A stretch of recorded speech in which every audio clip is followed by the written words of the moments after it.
Good afternoon, ladies and gentlemen. Thank you for coming to listen to my presentation. I'll do my best to make it interesting for you. I'm talking about food, how food is associated with inflammation, and how inflammation is associated with aging. And because I come from a background of laboratory science, where I've been involved, although this isn't mentioned in my intro, but probably the most important thing is that I got involved in the laboratory science business more than 25 years ago, specifically related to food intolerance testing, because I had very bad allergies when I was a child, and I couldn't get help. So I set out on a quest, which led me all around. It led me to study Oriental medicine in the UK, and led me to India and Europe to, on my own, try and figure out why I suffered so much from allergies. And it was a beneficial thing, and that got me into where I am now. So when I give this presentation, it'll be from that perspective. I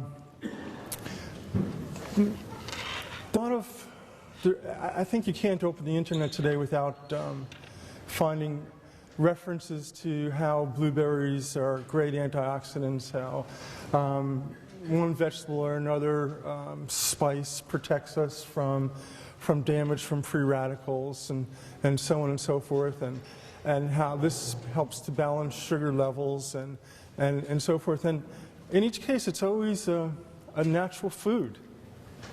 So food is good for us.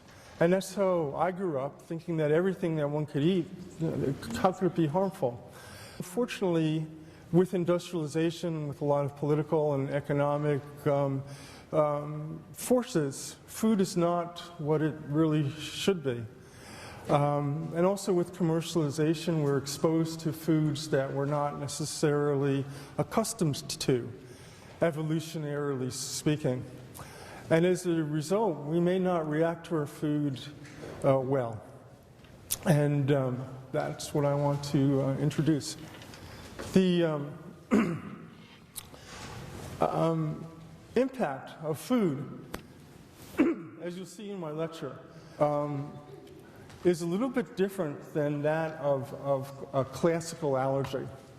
And one of the things is to get a little bit into the science of this, and I'm not going to hopefully go so deep into the science that it's bore, but just enough to explain that when we have reactions to foods, they've eluded a lot of understanding on the part of mainstream medicine, because the reactions are actually hidden, and sometimes they're referred to as hidden food allergies. And they also involve a branch of the immune system. There's two main branches, the specific and the innate branch. An innate branch contains cells that can pop out of the blood vessels, the capillaries, any place, travel into the tissue, and then release free radicals and toxic mediators, which means that it can produce inflammation and tissue damage in any part of the body. So, whereas classical allergies are typically characterized by respiratory problems, if it's with regard to a food, it's usually manifesting as a very acute reaction, which we call anaphylaxis, which literally means, from the Latin, without protection. And a person can die from that. The blood pressure goes way down, become hypotensive, the throat closes up, we get a condition called angioedema and so forth. It happens like this.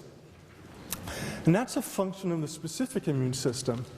And that's our natural defense against parasites, which are bigger than bacteria and bigger than viruses, which are very small, and bigger than the immune cells that fight against them. So therefore, their effect is very dramatic.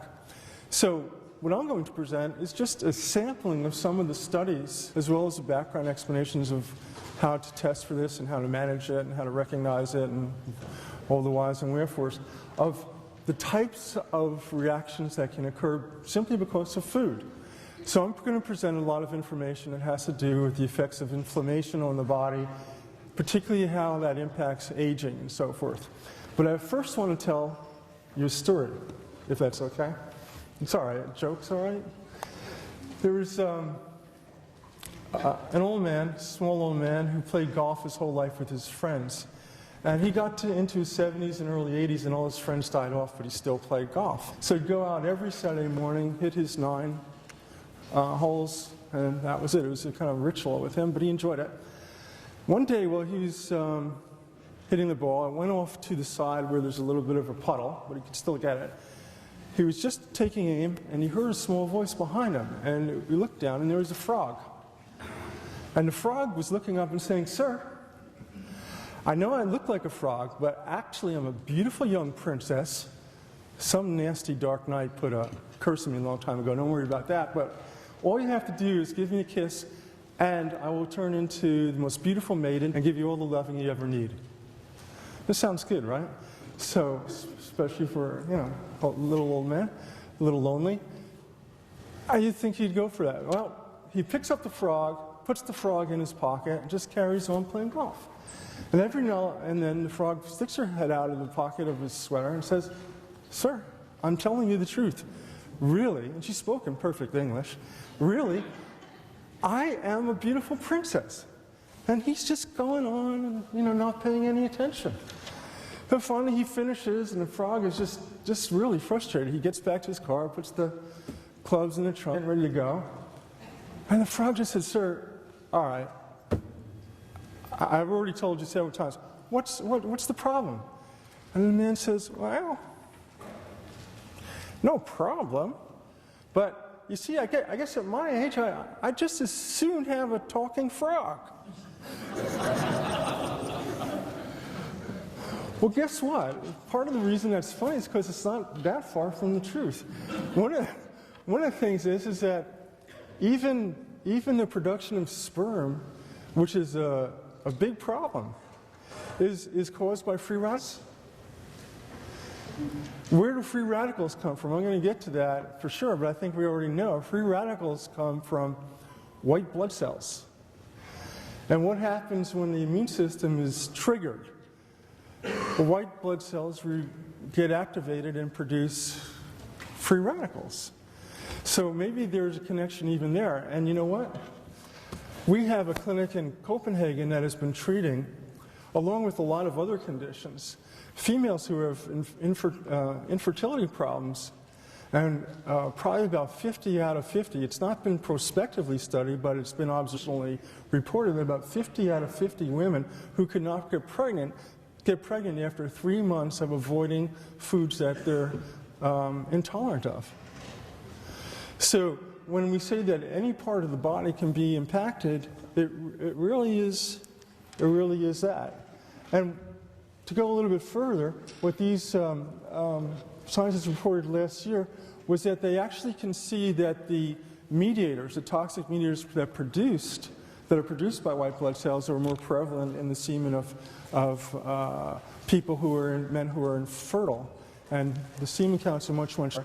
And it can be prevented nutritionally by taking zinc, which is a very important enzyme, mineral, which is an enzyme in about 500 or so different reactions. And it's also known that the zinc will, on the one hand, calm the immune system down, but keep it capable of responding. So it's just an illustration of one of the more important substrates that is also significant when we talk about the impact of modern diet, because when food's commercially produced, it has less nutrients in it. On the one hand, we have more foreign things. On the other hand, we have less of the natural, important nutrients that the body requires for normal physiological function and also for biotransformation, which is another name for detoxification. So that's just one example, and we'll get into others. But because I'm going to pass through this for the moment, because we know that it's white blood cells that are releasing these mediators, we've developed a technique for measuring white blood cells' responses to foods. And I'll explain a little bit of that in some detail later on. Now, these are the kind of manifestations that have been reported in the literature, not necessarily in exactly this form, but have been reported scientifically to be associated with inflammation, caused by food intolerance. Gastrointestinal disorders, IBS, Crohn's, ulcerative colitis, migraine, headaches, hyperactivity and attention deficit in children, rheumatoid arthritis, weight and upper respiratory problems and fatigue and skin rashes. Every part of the body, again, because the immune system is there. That branch of the immune system that's impacted by food is everywhere. And that's why we have the wisdom that we sometimes in modern medicine forget about, not this group, but in general, we forget that food really used to be regarded as medicine. And food was also regarded as something that has to be determined to be correct for the particular individual. That we're all, as William Rogers said, biochemically individualistic, and we all need the right diets for ourselves. We know that in general, there are many reports coming from places like UC Davis and others where Nutrigenomics is studied. It's been some time now since we've mapped out the human genome, and now we're trying to figure out what each one of these genes means. And we find out, for example, a lot of the natural foods have anti-inflammatory effects, anti-neogenesis effects, which is good. This is something very interesting from Harvard. Just briefly, at the School of Public Health at Harvard, they found that everybody has a propensity, a tendency for the fat cells to generate a bit of an inflammatory response anytime there's exposure to nutrients, particularly fats and carbohydrates. And it could be a natural defense against bacteria that could occur within that, fats and carbohydrates. And it's counter-regulated by a protein, which is called 6-transmembrane protein of prostate 2. And when you knock this out, when you knock out this protein from experimental animals, they all become diabetic. So there's also, and what I'm pointing out to is there's also a tendency for food in general to actually get the immune system onto alert because something foreign, and it has to be examined to see if it's safe. If our genetics are appropriate and we have ample stamp 2 proteins, then we counterbalance that. If not, we get inflammatory responses. And then, of course, we have inflammatory response. We have the generation of chemicals from the white cells, like tumor necrosis factor alpha and IL-6, that actually block insulin receptors. And when that happens, this sugar products in the food, when they're down, are not able to enter into the cell because these inflammatory chemicals block the insulin receptors. So then we have a tendency to store the energy as fat as opposed to burning it. And then once we do that, we get the completion of a vicious cycle. The white adipose tissue then actually begins to generate inflammation by itself. So we have a vicious cycle here going on. And when we look around at the statistics of what's happening in the countries with the most industrialization, we see the highest prevalence of overweight.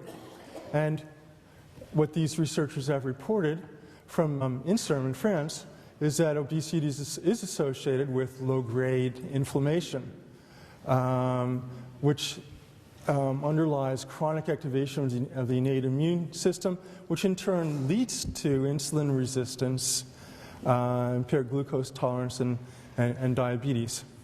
So what we used to think was a simple formula of calories in, calories out. Okay, now we have to not eat fat because fat is bad. It turns out it's more subtle than that. It's more at a molecular level.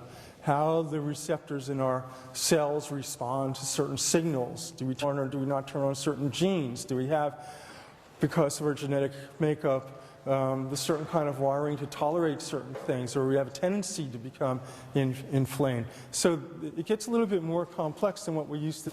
On the other side of the coin, omega-3 oils will be anti-inflammatory, and this is what